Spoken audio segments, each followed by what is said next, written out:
دوسرا شبہ اتنی ڈیپلی حدیث آقا کریم صلی اللہ علیہ وسلم کی حدیث ایک بچے دوسرا شبہ اتنی ڈیپلی حدیث آقا کریم صلی اللہ علیہ وسلم کی حدیث ایک بچے نے نبی کریم صلی اللہ علیہ وسلم سے پیروں سے آ کر ایک بال تھی کچھ تھا جو آ کے اٹھا لیا. نبی علیہ السلام نے فرمایا یہ بچہ حرامی ہے. تو صحابہ نے پوچھا یا رسول اللہ یہ کیسے ہو سکتا ہے کہ آپ کے زمانے میں آپ کہ ایسا کچھ ممکن ہو؟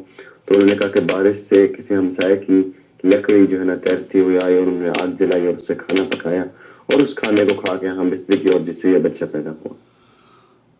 دوستو بھائیوں اور بہنوں، نحمدہ و نصلی علی رسولہ الکریم، اما بعد. یہ صاحب ہیں مجھ سے مشورہ کر رہے تھے کہ سوشل میڈیا پر ویڈیوز بنانا یا دین کی یا ایجوکیشن کی اس طرح کی اصلاحی ویڈیوز بنانے کا کام کرنا چاہتے ہیں. اور یہ جو حدیث انہوں نے کوٹ کری ہے تو میں نے ان سے کہا کہ اس طرح کی اگر غیر ذمہ داری اور احادیث کو بغیر تحقیق آپ نبی کریم صلی اللہ علیہ وسلم کی طرف منسوب کریں گے تو حرام ہے. یوٹیوب پر تو کیا آپ اپنے دوستوں میں بھی اگر غیر مصدقہ چیزیں یا سوشل میڈیا کا ہر میسج دوسرے کو فارورڈ کرتے ہیں، حرام ہے آپ کے لیے، حرام ہے، گناہ عظیم ہے. جو واقعہ انہوں نے بیان کیا ہے وہ شاید آپ کی سمجھ میں نہ آئے کیونکہ آواز میں کچھ ڈسٹربنس تھی.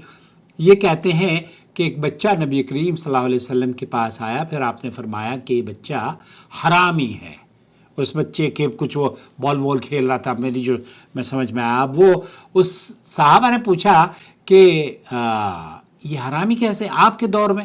حالانکہ یہ بھی یہ جو تعجب ہے اللہ کے رسول صلی اللہ علیہ وسلم سے اس طرح سے گفتگو کرنا، یہ بھی بہرحال یہ صحابہ کے دور میں بھی کئی ایسے زنا ہوئے ہیں جن پر حد قائم کی گئی ہے، جن پر رجم ہوا ہے، جنہیں پتھروں سے سزائیں دی گئی ہیں. پھر آپ علیہ الصلوۃ والسلام سے انہوں نے پوچھا کہ اس بچے کا آپ نے کہا ہے کہ یہ حرامی ہے، تو اس کی کیا وجہ ہے؟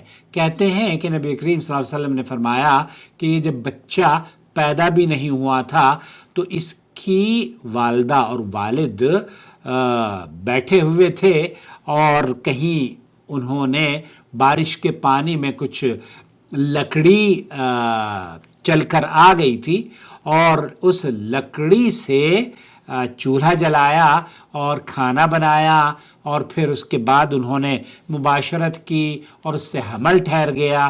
اس کا یہ بچہ ہے کیونکہ وہ جو لکڑی آئی تھی، وہ جو لکڑی تھی، اس لکڑی کو یہ کہتے ہیں کہ وہ دراصل ان کی نہیں تھی، حرام مال کی تھی.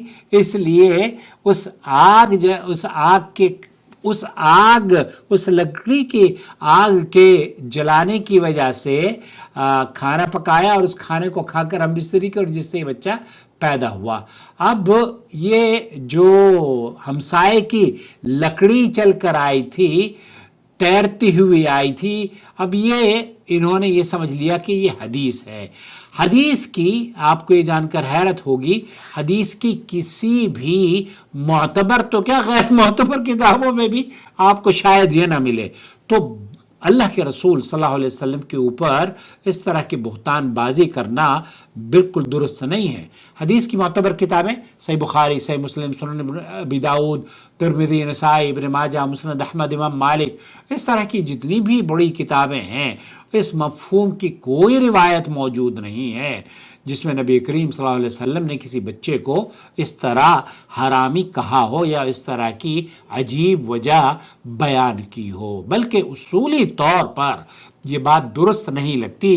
کیوں؟ کیونکہ شریعت کا ایک اصول ہے. صحیح بخاری کے اندر حدیث موجود ہے، الولد للفراش وللعاہر الحجر. بچہ اس شخص کا شمار ہوگا جس کے نکاح میں عورت ہے اور زانی کے لیے محرومی ہے. زانی کا مطلب یہ ہے کہ اس کے لیے پتھر ہیں، اسے مارا جائے گا، پتھروں سے سزا دی جائے گی۔ تو یہ حدیث نبی کریم صلی اللہ علیہ وسلم سے صحیح طور پر ثابت نہیں ہے۔ اس کا مطلب یہ ہے کہ بچے کی نسبت نکاح کے مطابق ہوتی ہے، اور کسی پر زنا یا حرام نسب کا حکم لگانا بہت سخت معاملہ ہے، جس کے لیے واضح شرعی دلیل درکار اللہ کے رسول صلی اللہ علیہ وسلم نے ہی سکھائی ہے کہ کس طریقے سے کس کے اوپر کیا حکم لگایا جائے گا۔ اسی طریقے سے نبی کریم صلی اللہ علیہ وسلم سے یہ بھی معلوم ہوتا ہے کہ آپ بچوں کے ساتھ نہایت شفقت اور رحمت اور محبت کا معاملہ فرمایا کرتے تھے، اس لیے کسی بچے کے بارے میں اس طرح کا سخت جملہ کہنا بھی آپ کے معروف اخلاق کے مترادف یا خلاف عمل ہے۔ اس لیے اہل علم کا طریقہ یہ ہے کہ جب کوئی روایت معتبر حدیث کی کتابوں میں نہ ملے اور اس کی سند معلوم نہ ہو تو اسے حدیث کہہ کر بیان کرنا بھی درست نہیں ہے۔ کیوں؟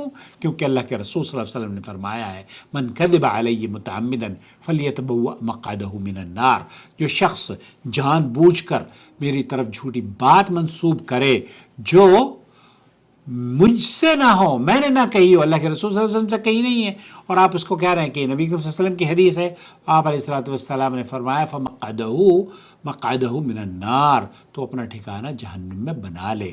لہذا جو واقعہ یہاں پر بیان کیا گیا ہے وہ عوام میں پھیلی ہوئی کہانی یا بے اصل موضوع روایت لگتی ہے، حدیث ثابت نہیں ہے۔ اگر آپ چاہیں تو اس ضمن میں یہ بڑی میں نے کئی ویڈیوز بنائی ہیں، کئی مفتی ہیں جو ایون لاسٹ ویک بھی ایک ویڈیو میں نے بنائی تھی، مفتی ہیں امریکہ یا کینیڈا میں، واجدی صاحب، یاسر واجدی غالباً ان کا نام ہے، انہوں نے بھی ایک اس طرح کی حدیث غیر سنجیدگی سے بیان کی ہے، کہا کہ عبداللہ ابن اللہ کے رسول صلی اللہ علیہ وسلم نے یہ فرمایا ہے، اور حالانکہ اللہ کے رسول صلی اللہ علیہ وسلم سے وہ حدیث ثابت ہی نہیں ہے۔ وہ ویڈیو آپ ضرور دیکھ لیجئے، اور اس سلسلے میں میری کئی ویڈیوز ہیں۔ ایک میں پہلے اخبارات میں جب لکھا کرتا تھا تو فیبریکیٹڈ سٹوریز کے نام سے میری ایک سیریل چلتی تھی، اور میں الحمدللہ تحقیق کرنے کے بعد سعودی گزیٹ میں یہاں سعودی عرب میں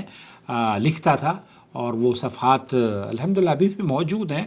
تو اس طرح کے جھوٹے واقعات ہیں وہ میں لوگوں کے سامنے ان کو جھوٹا کہہ کر آپ کو متنبع کرتا رہتا ہوں۔ آپ کی ذمہ داری یہ ہے کہ اس طرح کے واقعات کو یا اس طرح کی ویڈیوز کو، جو میری ویڈیوز ہیں، انہیں آپ دوسروں کے ساتھ شیئر کریں تاکہ ہم مل کر اصلاح کر سکیں اور لوگوں کو یہ بتا سکیں کہ آپ ہر وہ پیغام جو سوشل میڈیا پر سنتے ہیں درست نہیں ہو سکتا۔ ہر وہ پیغام جو آپ کے پاس خوبصورت بن کر آتا ہے اور قال رسول اللہ صلی اللہ علیہ وسلم، میں نے کئی ویڈیوز ہیں میری، یہ حدیث نہیں ہے کہ عنوان پر کوئی فاطمہ رضی اللہ تعالیٰ عنہ کے نام پر، کوئی ابو بکر رضی اللہ تعالیٰ عنہ کے نام پر، کوئی عبداللہ بن مسعود کے رضی اللہ تعالیٰ عنہ کے نام پر، ایسے اقوال بھی ہیں۔ حضرت علی کے بارے میں لاتعداد اقوال ہیں، امام ابو حنیفہ کے بارے میں بے شمار جھوٹے اقوال لوگوں نے بنائے ہوئے ہیں، حضرت علی کے بارے میں بے شمار جھوٹے اقوال بنائے ہوئے ہیں۔ اس لیے کسی بھی قول کو بغیر تحقیق کے اگر آپ نشر کرتے ہیں تو یہ جھوٹے ہونے کی دلیل ہے۔ اللہ کے رسول نے فرمایا ہے کہ جھوٹے کی دلیل یہ ہے ہونے کی کہ وہ بلا تحقیق لوگوں میں میسیجز شیئر کرتا رہتا ہے، فارورڈ۔ ایسا نہ کیا کریں۔ ہاں، یہ بھی نہیں ہے کہ ہماری ویڈیوز فارورڈ نہ کریں، ہماری ویڈیوز فارورڈ کریں۔ کیوں؟ کیونکہ یہ آپ کو بڑی ذمہ داری کے ساتھ باتیں بتائی جاتی ہیں، پہنچائی جاتی ہیں۔ اور یہ چینل اگر آپ اس کو سپورٹ کرنا چاہتے ہو، اس طرح کے نظریے کو، اس طرح کی دعوت کو، اس طرح کے پیغام کو اگر آپ سپورٹ کرنا چاہتے ہو تو جوائن ممبرشپ کے ذریعے ہمیں سپورٹ کیجیے۔ شکریہ۔